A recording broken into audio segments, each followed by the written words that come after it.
This channel does not promote any violent, harmful, or illegal activities. All content provided by this channel is meant for an educational purpose only.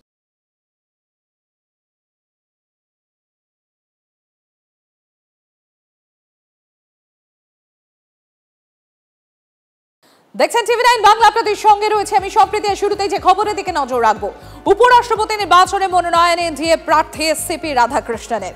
প্রস্তাবক হিসেবে প্রথম নাম প্রধানমন্ত্রী নরেন্দ্র মোদীর, Rajnath Singh, JP নাড্ডার সঙ্গে সংসদ ভবনে রাধাকৃষ্ণন।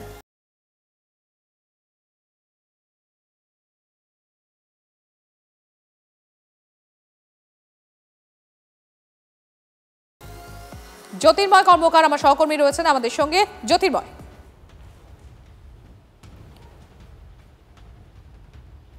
জ্যোতির্ময়ের সঙ্গে আমরা যোগাযোগ করছি। আপনাদের আরও একবার জানিয়ে রাখি, আপনারা দেখতে পাচ্ছেন সেই ছবি, উপরাষ্ট্রপতি নির্বাচনে মনোনয়ন এনডিএ প্রার্থী সিপি রাধাকৃষ্ণনের। তিনি মনোনয়ন জমা দিচ্ছেন, দেখুন সেই ছবি।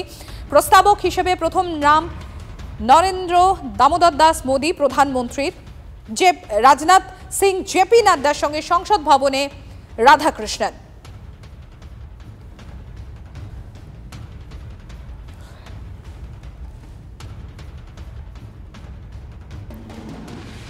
জ্যোতির্ময়, আমার সহকর্মীর সঙ্গে আমরা যোগাযোগ করতে পেরেছি। জ্যোতির্ময়, দেখো, এনডিএর উপরাষ্ট্রপতি পদপ্রার্থী সিপি রাধাকৃষ্ণন তিনি নমিনেশন জমা দিতে যাচ্ছেন। তার সঙ্গে রয়েছেন প্রধানমন্ত্রী নরেন্দ্র মোদী, রয়েছেন কেন্দ্রীয় স্বরাষ্ট্রমন্ত্রী অমিত শাহ, রয়েছেন ডিফেন্স মিনিস্টার রাজনাথ সিং এবং তার পাশাপাশি এনডিএর অন্যান্য সংসদীয় দলের নেতারা। যে বিষয়টি গুরুত্বপূর্ণ তা হচ্ছে এই মুহূর্তে এনডিএর ঐক্যের চালচিত্র ধরে রাখাই সব থেকে বড় চ্যালেঞ্জ। কারণ গতকাল যেভাবে ইন্ডিয়া জোটের তরফ থেকে প্রার্থী দেওয়া হয়েছে, ইন্ডিয়া জোট জানে যে তাদের জেতার কোনো সম্ভাবনা নেই, সংখ্যার বিচারে তারা যথেষ্ট পিছিয়ে রয়েছে। কিন্তু যেহেতু অন্ধ্রপ্রদেশ থেকে প্রার্থী দেওয়া হয়েছে, স্বাভাবিকভাবেই চন্দ্রবাবু নাইডুর কাছে এটা অত্যন্ত বড় চ্যালেঞ্জ যে অন্ধ্রের লোকাল সেন্টিমেন্টকে অবজ্ঞা করে তাকে এনডিএর প্রার্থীকে সমর্থন করা। একদিক থেকে জোট দায়বদ্ধতা, একদিক থেকে স্থানীয় স্তরে মানুষের সেন্টিমেন্টের প্রতি দায়বদ্ধতা। আর ঠিক সেই আবেগের পরিপ্রেক্ষিতে দাঁড়িয়ে এনডিএ শিবিরকে একজোট রাখাই এবং সব থেকে বড় এই মুহূর্তে টার্গেট, এবং সেই লক্ষ্য কাজটাই কিন্তু প্রতি মুহূর্তে এখানে করে যাচ্ছেন রাজনাথ সিং। স্বয়ং প্রধানমন্ত্রী নরেন্দ্র মোদী তাকে এই পুরো নির্বাচনের ক্যাম্পেইন ম্যানেজার করেছেন। তিনি প্রত্যেকের সঙ্গে আলাদা করে কথা বলছেন। আজকে যখন আমরা এই নমিনেশনের ছবি দেখছি, আর ঠিক কিছুক্ষণ পরে বেলা 1টার সময় সেন্ট্রাল হলে সেখানে বিরোধীরা ইন্ডিয়া ব্লকের পক্ষ থেকে প্রত্যেক সাংসদ সেখানে উপস্থিত থাকবেন এবং সেখানে বিরোধীদের যিনি উপরাষ্ট্রপতি পদপ্রার্থী তাকে সেখানে ইন্ট্রোডিউস করা হবে এবং তারপর সেখানেও আরেকটি বৈঠক আর কিছুক্ষণের মধ্যে হতে চলেছে। ধন্যবাদ জ্যোতির্ময়।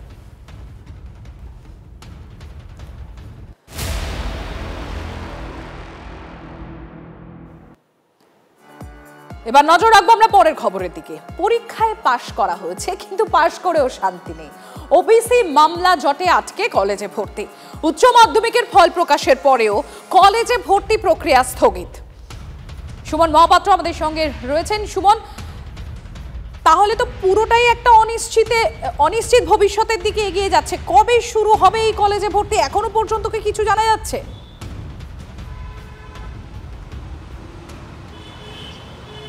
দেখো সম্প্রতি আমাদের রাজ্যে অনেক বিষয় নিয়ে আলোচনা করা যায়, অনেক ইস্যু রয়েছে, তবে এই মুহূর্তে সবচেয়ে কনসার্নিং ইস্যু যেটা বলা চলে সেটা হচ্ছে রাজ্যের উচ্চশিক্ষা।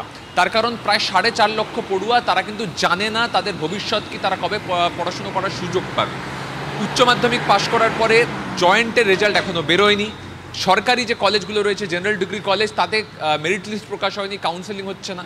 এদিকে এমবিবিএস ডেন্টাল, তার কাউন্সেলিং আটকে গেছে।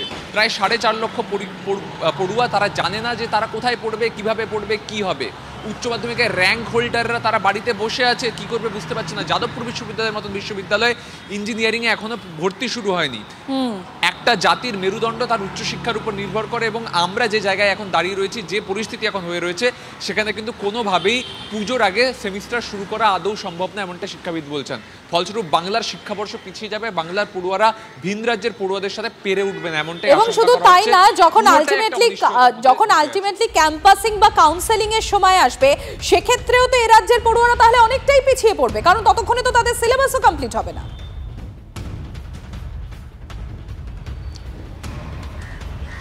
একেবারেই তাই।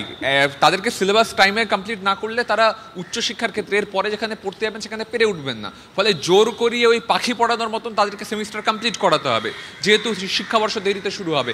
ফলে অন্য রাজ্যের পড়ুয়াদের সাথে তারা পেরে উঠবেন না, এটাই স্বাভাবিক। তোমাকে বলে রাখি, তেলেঙ্গানায় 93% ইঞ্জিনিয়ারিং সিট কমপ্লিট হয়ে গিয়েছে। কেরল, রাজস্থান এগুলোতে MBBS এর ফার্স্ট রাউন্ডের কাউন্সেলিং শেষ। দিল্লির জওয়াহরলাল নেহরু বিশ্ববিদ্যালয়ে পড়াশোনা শুরু হয়ে গেছে প্রায় অর্ধেক সেমিস্টার। আমাদের এখানে ভর্তি প্রক্রিয়া শুরু হয়নি। শিক্ষাবিদরা বলছেন এটা সবচেয়ে চ্যালেঞ্জিং, সবচেয়ে কনসার্নিং এই মুহূর্তে। এবং সবথেকে বড় কথা সুমন, যে সমস্ত শিক্ষার্থীরা বা তাদের অভিভাবকরা চান যে তাদের বাচ্চারা এ রাজ্যে পড়ুক, এখানে তারা উচ্চশিক্ষা কমপ্লিট করুন, তাদের জন্য এটা অত্যন্ত হতাশাজনক এবং একদম একটা অনিশ্চিত ভবিষ্যৎ।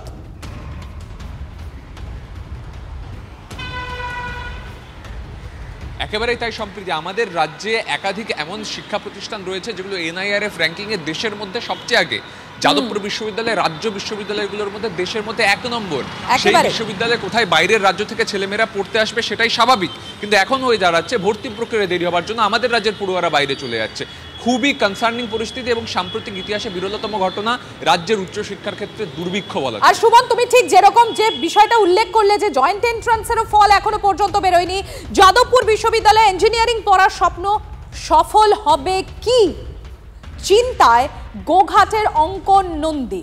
অঙ্কন 10ম স্থান অধিকার করেছিলেন।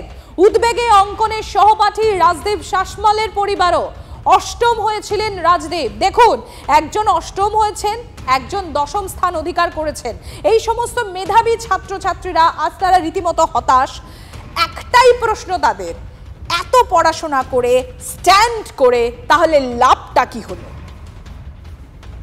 অঙ্কন নন্দী গোঘাট হাই স্কুলে 7ম স্থান অধিকার করেছে উচ্চ মাধ্যমিকে। কামারপুকুর রামকৃষ্ণ মিশনের স্টুডেন্ট। উচ্চ মাধ্যমিকের রেজাল্ট বেরিয়েছে, বাড়িতে বসে আছে, অসহায়, বাবা মা অসহায়। পরীক্ষা দেবার পর বা আগের বছরের র্যাঙ্ক ভার্সেস নাম্বার অনুযায়ী মিলিয়ে দেখেছি, আশা করছি যাদবপুরে কম্পিউটার সায়েন্স হয়ে যাবে। কিন্তু এত ওবিসি যে কাস্ট নিয়ে এত ঝামেলা চলছে, সেই জন্য যে WBJ রেজাল্ট এতটা পিছিয়ে যাবে সেটার জন্য যথেষ্ট অবসাদগ্রস্ত। সবাই খুব চিন্তিত রয়েছে যে কি হবে, এত ভালো রেজাল্ট করেও এখনো কোথাও ভর্তি হতে পারছে না। কবে রেজাল্ট বেরোবে, এবং রেজাল্ট যদি এখানে দেরি করে আমাদের যে সিলেবাসই বা কি করে কমপ্লিট হবে। মানসিক অবস্থা তো খুব আমাদের তো খারাপ লাগছে, মানে ছেলেরও তো অবস্থা মনে খুব খারাপ এবং আমাদেরও, মানে আজ হবে বের হবে, ছেলেকে সান্ত্বনা দিচ্ছে যে ঠিক আছে